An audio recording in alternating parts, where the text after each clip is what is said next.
ক্রমে উদ্বেগ বাড়াচ্ছে ব্রেন ইটিং অ্যামিবা এবং লাফিয়ে বাড়ছে মৃতের সংখ্যাও। আর ইতিমধ্যেই এই রাজ্যেও কিন্তু হদিশ মিলেছে অ্যামিবা আক্রান্তের এবং এই গোটা ঘটনায় ইতিমধ্যেই কিন্তু স্বাভাবিকভাবেও রাজ্যে একটা আতঙ্কের সৃষ্টি হয়েছে। তবে এই মুহূর্তে দাঁড়িয়ে সব থেকে বেশি গুরুত্বপূর্ণ যে বিষয়টা তা হলো সাবধান হবার কি উপায় রয়েছে সেটা জানা। এই মুহূর্তে আমাদের সঙ্গে উপস্থিত রয়েছেন ইনস্টিটিউট অফ চাইল্ড হেলথের চাইল্ড স্পেশালিস্ট ডক্টর জয়দেব রায়। পর্দায় স্বাগত স্যার আপনাকে। আমি প্রথমে জানতে চাইবো যে ব্রেন ইটিং অ্যামিবা আদতে বিষয়টা কি বা সমস্যাটা কি সেটা যদি একটু বলতেন। এটা আমাদের যেমন আমরা সবাই জানি যে অ্যামিবায়াসিস বলে একটা রোগ আছে যেটা আমাদের ইন্টেস্টিনে জেনারেলি হয়ে থাকে, সেখানে আমাদের ডায়রিয়া হয়। কিন্তু এটা ইন্টেস্টিনে না গিয়ে কোনোভাবে যদি আমাদের ব্রেনের মধ্যে যায়, স্পেসিফিক্যালি এটার মধ্যে যে অ্যামিবাটা বলা হয়ে থাকে নিগেলেরিয়াসিস বলে একটা অ্যামিবা বলা হয়ে থাকে। এখানে জেনারেলি অ্যাকান্থিমাবা নিগেলেরিয়াসিস এই দু ধরনের অ্যামিবা আছে যেটা ব্রেনকে অ্যাটাক করতে পারে।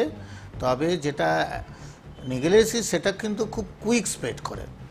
এবং আমি যেটা বললাম যে অ্যামিবায়াসিস আমরা তো সবসময় জানি এটা ইন্টেস্টিনাল রোগ, তাহলে এটা ব্রেনে যে কীভাবে যাচ্ছে, এটা ব্রেনে যায়, এটা নাকের মধ্য দিয়ে ব্রেনে যায়। তাহলে নাকের মধ্যে দিয়ে অ্যামিবায়াসিসটা কী করে ব্রেনে যাবে?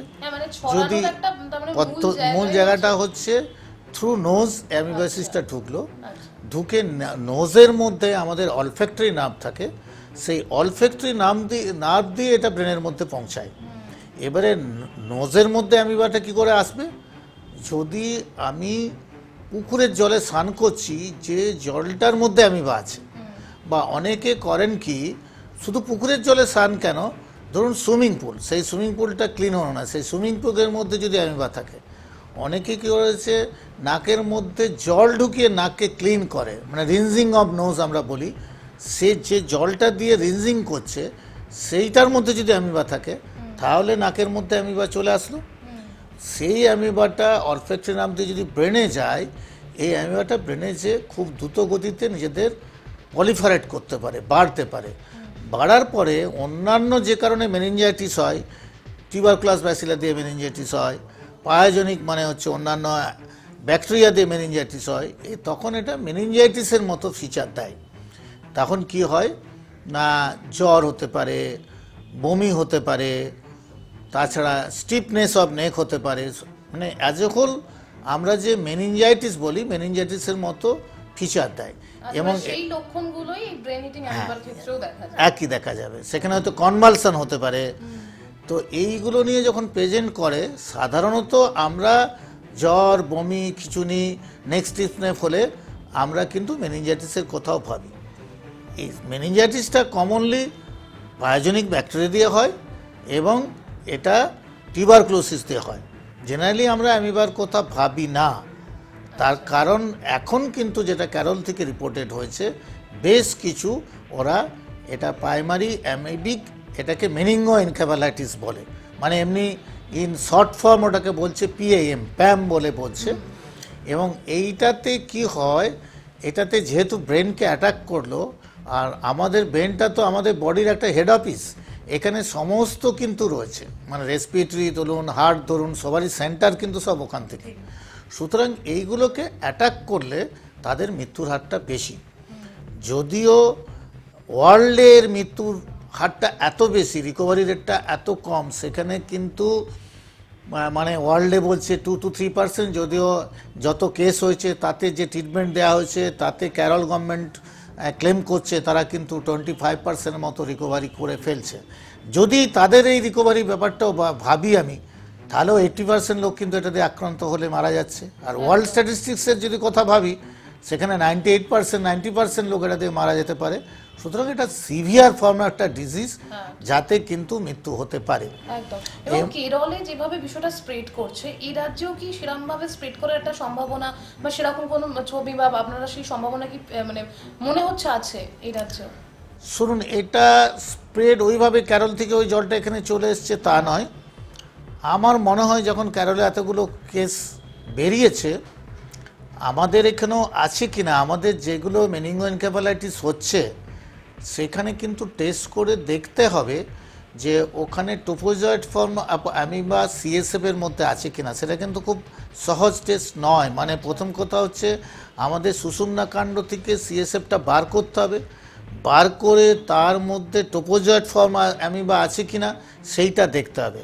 হয়তো আমাদের এখানেও আছে, কিন্তু সেই টেস্টটা হয়তো অতটা করা হচ্ছে কিনা, সেই জন্য হয়তো আনডিটেক্টেড ফর্মে থাকতে পারে। আমরা তখন ভাবি অন্য এনকেফালাইটিসের তো অনেক কারণ আছে, সেইখানে আমরা যেগুলো কমন, যেমন জাপানিজ একটা এনকেফালাইটিস, মানে জাপানিজ এনকেফালাইটিস এখানে হয়, বিশেষ করে যেসব ক্ষেত্রে প্যাডি ক্ষেতগুলো আছে সাথে যেখানে শোর থাকে সেসব জায়গায় হয়ে থাকে। সুতরাং আমার মনে হয় টেস্টটা জোর দিলে হয়তো আমাদের এখানেও বেরোবে। তবে এখন এই সংখ্যাটা কম হতে পারে এই কারণে এখন কিন্তু পুকুরে স্নান অনেক কমে গেছে। মানে গ্রাম অঞ্চলেও কিন্তু লোকে অনেকে পুকুরে স্নান করে না, তবে হবে না একদম বলা যাবে না। তার কারণ পুকুরে না স্নান করলেও সুইমিং পুলে তো লোকে অনেক যায়, এবং সুইমিং পুলে যদি ক্লিননেস না হয় ঠিকমতো করে, সেইখানে যদি এই অ্যামিবার জীবাণু থেকে থাকে তাহলে সেখানে কিন্তু এই রোগটি হতে পারে। একদম তাই। এবং এই জায়গায় দাঁড়িয়ে আপনি কিছুক্ষণ আগে যে লক্ষণগুলোর কথা বলছিলেন, বেশ কিছু কমন সিমটমস সেগুলো, এবং এই জায়গায় দাঁড়িয়ে সাধারণ মানুষ যদি একটু দেরি করে ফেলে, সেক্ষেত্রে যখন কোনো রকম এই ধরনের পেশেন্ট যখন আপনাদের কাছেই বা আসছে, তখন আপনারা ওই আইডেন্টিফাই করার জন্য তো টেস্টটা করছেন, বাট দেরি হলে কি ধরনের প্রবলেম হতে পারে? দেরি হলে ব্রেনকে পুরো ড্যামেজ করে দেবে। যেই জন্য এখন একটা কথা ক্যারল থেকে বলছে ব্রেন ইটিং অ্যামিবা, মানে ব্রেনকে খেয়ে ফেলছে। তার মানে কি আস্তে আস্তে প্রথমের দিকে একটা জ্বর হলো, বমি হলো, খিচুনি হলো, বা তাদের নেক্সট স্টেপ হলো, পরে কিন্তু আস্তে আস্তে ব্রেনটাকে পুরো অ্যাট্রফি করে দেয়, ব্রেনটাকে পুরো ড্যামেজ করে দিতে পারে। আর দ্বিতীয় কথা হচ্ছে যদি আর্লি ডিটেক্টেড না হয়, যে ট্রিটমেন্ট ফেসিলিটিগুলো আছে এখনও পর্যন্ত কিছু কিছু, যেমন অ্যাম্ফোটেরিন বি দেওয়া হয়ে থাকে, তাছাড়া অন্য ধরনের অ্যান্টিভাইরাল দেওয়া হতে পারে, অ্যান্টিবায়োটিক দেওয়া হতে পারে, স্টেরয়েড দেওয়া হতে পারে, সাপোর্টিং ম্যানেজমেন্টগুলো যদি আর্লি দেওয়া হয় তাহলে কিছুটা তো তাদের বাঁচানো যেতে পারে। সুতরাং আর্লি ডায়াগনোসিসটা খুব দরকার আছে।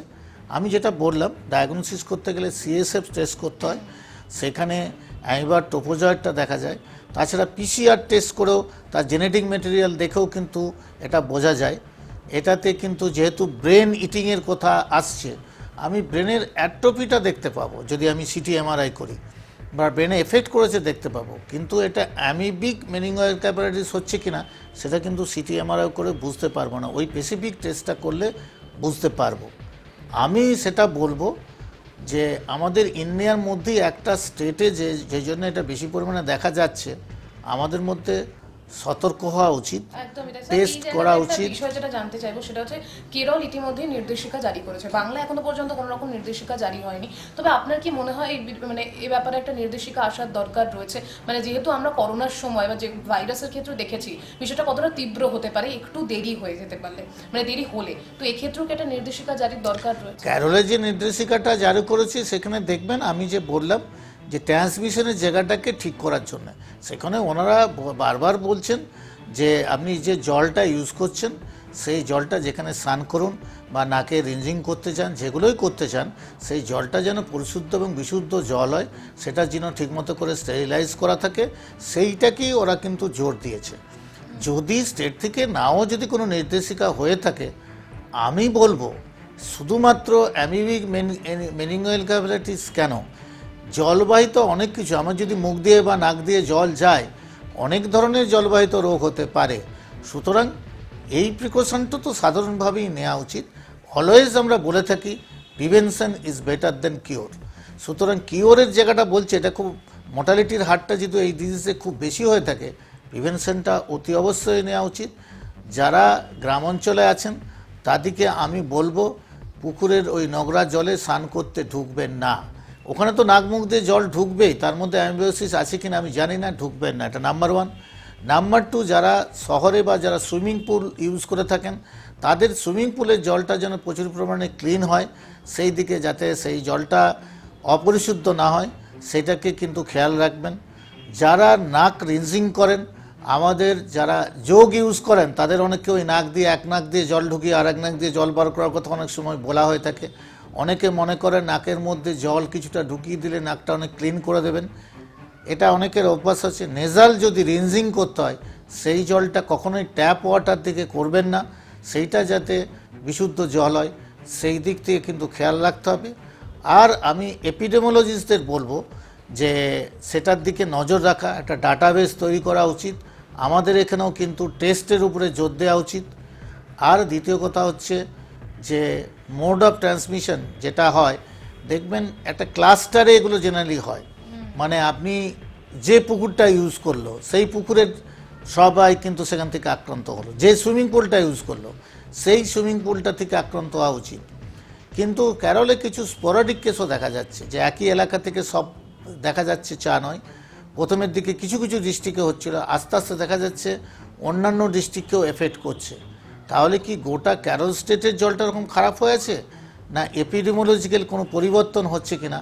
আমার মনে হয় এপিডেমিওলজিস্টদের সেই ব্যাপারটাকেও খতিয়ে দেখা উচিত বলে আমার মনে হয়। একদমই তাই। এবং এই ক্ষেত্রে কি আমরা করোনা বা কোভিডের ক্ষেত্রে যেটা দেখেছিলাম যে ম্যান টু ম্যান একটা ছড়িয়ে পড়ার সম্ভাবনা, চান্সেস থাকে, এই ক্ষেত্রে সেরকম কোনো চান্স কি আছে? এখন পর্যন্ত সেরকম কোনো ইনফরমেশন নেই। একটা মানুষ থেকে আর একটা মানুষে যাওয়ার কথা নয়, মেনলি এটা জল থেকে নাকের মাধ্যমে ঢুকে এখন পর্যন্ত যা ইনফরমেশন আছে। তবে যদি দেখা যায় স্পোরাডিকভাবে হচ্ছে, তাহলে আরও মনে হয় মোর ইনভেস্টিগেশন করা উচিত আছে, আরও মোর স্টাডি করা উচিত আছে এই ডিজিজটা নিয়ে। একদমই। শেষ করবো, শেষ প্রশ্ন যেটা, আপনি কিছুক্ষণ আগে সাবধানতার কি কি জায়গা রয়েছে সেটা উল্লেখ করলেন, এবং এই জায়গায় কি বয়সের কোনো ব্যাপার আমাদের মাথায় রাখতে হবে? কোন বয়সের ক্ষেত্রে ঝুঁকি বেশি, বা কোন বয়সের ক্ষেত্রে আমাদের একটু বাড়তি সাবধানতা অবলম্বন করতে হবে? এটা দেখা যায় যে বাচ্চাদের মধ্যে খুব বেশি হয়, এবং অ্যাডোলেন্সেন্স বয়সের মধ্যে খুব বেশি হয়। ইয়াং এজের মধ্যে যে খুব মানে ধরুন 40-45 বছরের, যে এখন দেখবেন ক্যারলে দেখবেন 15, 16, 18 বছর এদের ক্ষেত্রেই যেগুলো হয়েছে ডেট দেখবেন। সুতরাং এই এজটা খুব ভার্নারেবল। আর যে কোনো ডিজিজের ক্ষেত্রে এক্সট্রিম অফ দ্য এজ, মানে ছোট বাচ্চা এবং বয়স্কদের মধ্যে এই ডিজিজটা হওয়ার চান্স, মানে তাদের মর্টালিটি রেটটা হাই হয়। তবে বড়রা জেনারেলি যারা বুড়ো হয় তারা কিন্তু সুইমিং পুলে তো কম যায়, সেই জন্য ডিজিজটা মেনলি কিন্তু বাচ্চা এবং অ্যাডোলেসেন্স গ্রুপেই বেশি দেখা যায়। একদমই তাই। অসংখ্য ধন্যবাদ ডক্টর আপনাকে আমাদেরকে সময় দেওয়ার জন্য। এবং আমরা সবাই মোটামুটি জানি যে সাবধানের মান নেই, তাই এক্ষেত্রেও যে কোনো রোগ বা যে কোনো সমস্যা যতটাই গুরুত্বপূর্ণ বা জটিল হোক না কেন, প্রথমে কিন্তু সতর্ক হতে হবে, সাবধান থাকতে হবে। কিভাবে সাবধান থাকবেন সেটাই জানালেন বিশেষজ্ঞ চিকিৎসক ডক্টর জয়দেব রায়। ক্যামেরা রানার সাথে রিয়া রিপোর্ট, এস নিউজ।